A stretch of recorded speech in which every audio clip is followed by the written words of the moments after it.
Townsel here. Earlier this year I had to buy a new dishwasher, so I did a little bit of research and I wanted a KitchenAid because I had a KitchenAid that lasted a long time and I was very happy with it, so I went scouting to see what was available on the market and bought this one.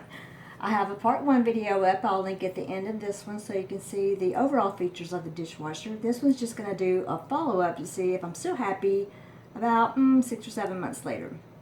So here are the details. I have a KitchenAid dishwasher, and I'm going to show you just very briefly some of the features of it. Remember, it's free to like the video, subscribe to my channel, leave a comment below, and share the video if appropriate. Let's get started.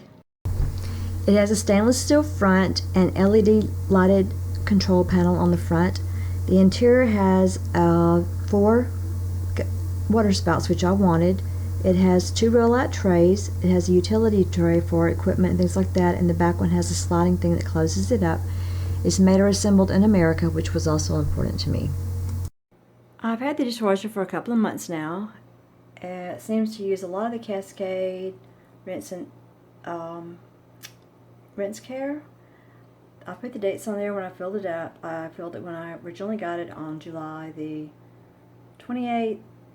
This is supposed to be 2017, not 2016. Then on August 27th, and then on September the 12th. And it used all of that. And I think I got a small container when I first got it. So it is going through the rinse aid. Another thing I'm not wild about is that this is right under my coffee pot, so in the morning if I lean on the countertop, which I'll probably do because I'm not much of a morning person at all, it starts trying to cut the dishwasher back on. So I have to remember not to lean on the countertop. It's just a little Kim Townsel quirk there. And the stainless steel hasn't proved as difficult to clean as I thought it would be. I still, with the white kitchen, would have preferred to have a white front. But the dishwasher's cleaning my dishes very well, even with just one small cleaning pod.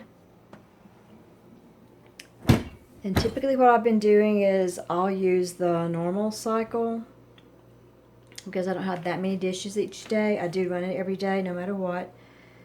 I cut the heat drop cycle off, and I always cut the standing rinse on there because I just think that helps to make sure that my dishes are super clean.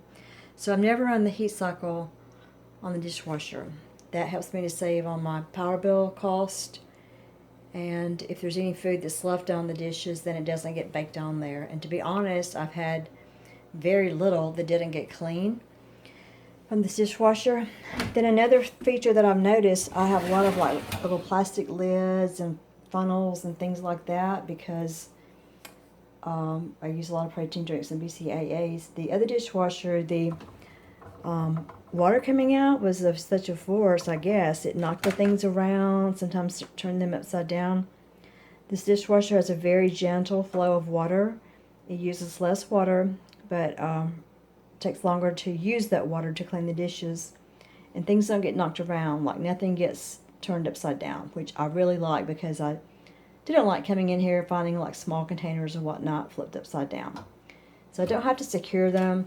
Like in the old dishwasher, I would have to put something like this on top of that handle. I wouldn't be able to have that there. But I'm going to have to place it like that to keep this from flipping up if I didn't put it in the silverware tray.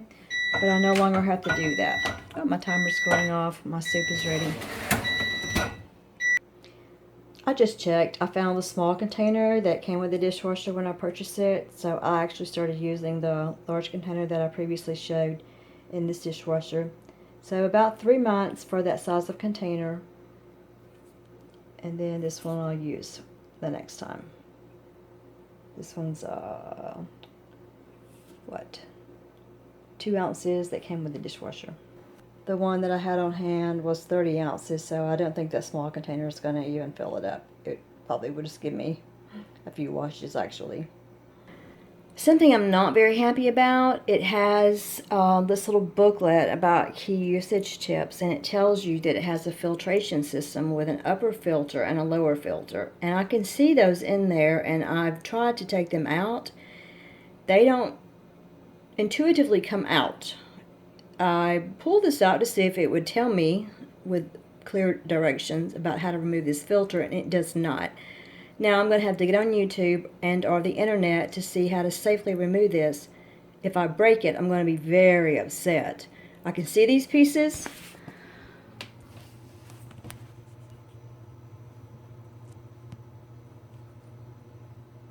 But they don't. There's no intuitive popping out or coming out of these pieces. So that's not cool. They need to put better directions in here, because you should not have to get on the internet to find out how to operate your dishwasher. They're making the assumption that everyone has the internet available to them, and that is not the case. To be honest, I'm super irritated that it does not have better directions about this filter. Really irritated. They should come with pictures and instructions about how to remove this filter. I'm sure that some people get angry or turn them the wrong way or pop them out. Maybe that's the way they're making money. Today I did have the internet, thank you Comcast. I got online to try to find out how to deal with these filters. I found one that had a picture just like mine, so I read on.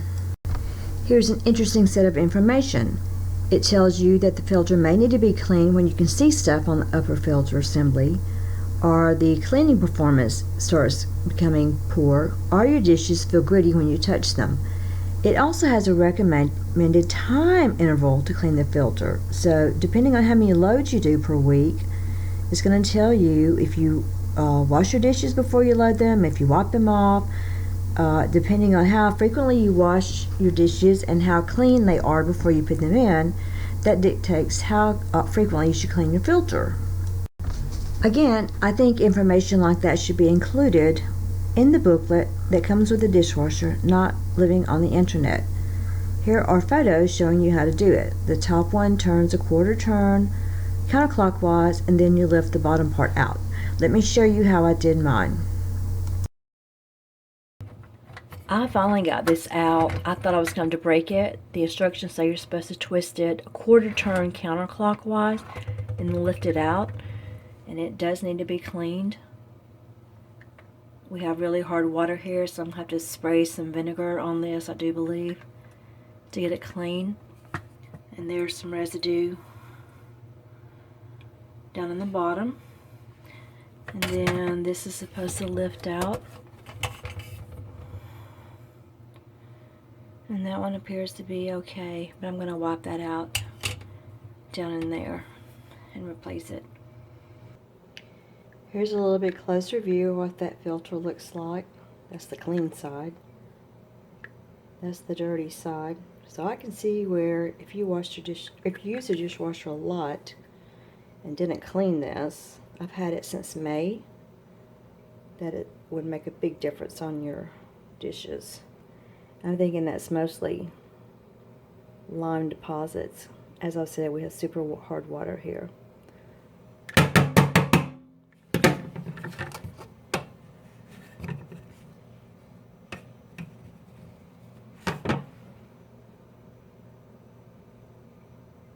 Feels pretty gross. Almost feels like cotton and grit. I can't videotape this and hold the filter at the same time. I don't have a tripod. But I got an old toothbrush and I'm trying to scrape out this debris. I don't want to just rinse most of this down my sink, because then I'm just going to have the same problems in my plumbing, which I don't want. But I'm going to pull most of it out this way before I try to rinse it. After I got most of the debris out, I just rinsed it under some running hot water. Ooh, my water was nasty in this here. Look at that. Now I drink bottled water.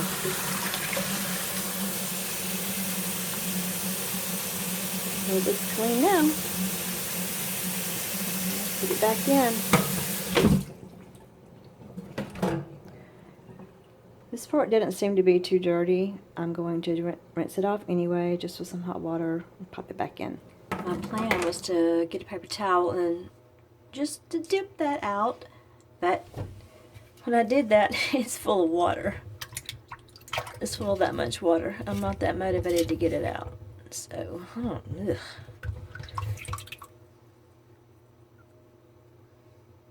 Maybe I'll get a strain. I don't know how to get it out. I don't have like a little strainer or anything. I don't want to get that much water out. I don't know. Maybe I'll get a towel and get it out. Don't know if I should, though. I'm going to try it.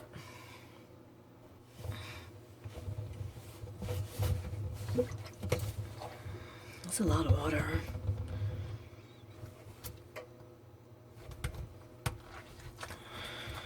I guess I'll get 2 towels to get it out. Towel 2. And I'm going to be in trouble. You're supposed to leave water in here. But my thinking is, it ran the first time without water in there.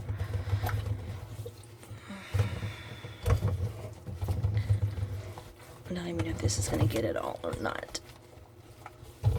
It's soaking wet. Well, it looks better. I'm going to pop this stuff back in.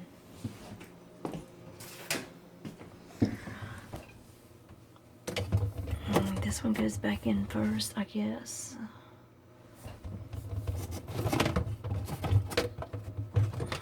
I surely hope I get these things back in right. I guess they go under those little ledges there.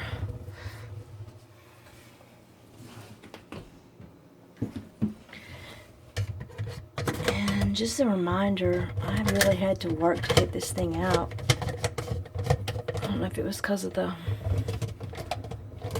water was so hard because it never had been removed, but I popped it back in there and turned it a quarter of a turn, as said.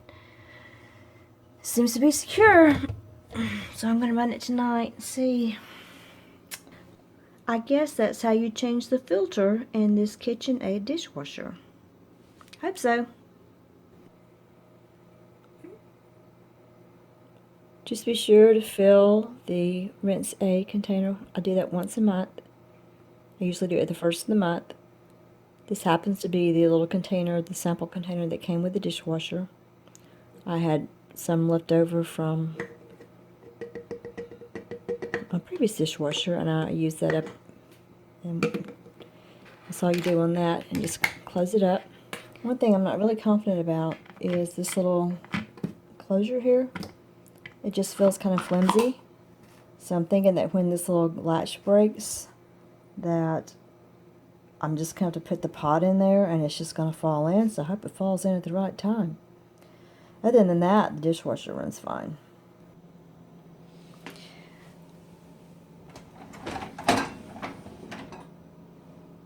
Another thing that I like about this dishwasher is that it doesn't use force of water to clean the dishes. Before, things like this would just get completely and totally knocked around in my old dishwasher. And they don't on this one. This did get pushed back a little bit. But normally this might completely be turned upside down full of water. When loading a dishwasher, if you'll take the dirty part and put it face down, so that when the water comes up from the rotating arms, that it can spray it on the dirty part, not on the bottom part, your dishes are going to be more likely to get clean. Same thing for the top. A cool thing that one of my viewers taught me from my previous video was that if you hit the start button and hold it, maybe tap it twice, it automatically goes back to the last setting, which is what I want for this load. Normal. I never run the heat dry. I always use the Sani rinse. And it tells me that it's washing and I could still open the door and add a dish if I like. That's pretty cool. Thank you for watching my video about my dishwasher, my KitchenAid dishwasher. I'm very happy with it. Remember, it's free to like, subscribe, leave a comment below, share the video if appropriate, and until next time, Clean dishes rock, and dishwashers save so much time and energy and money. They really do save water too. Bye.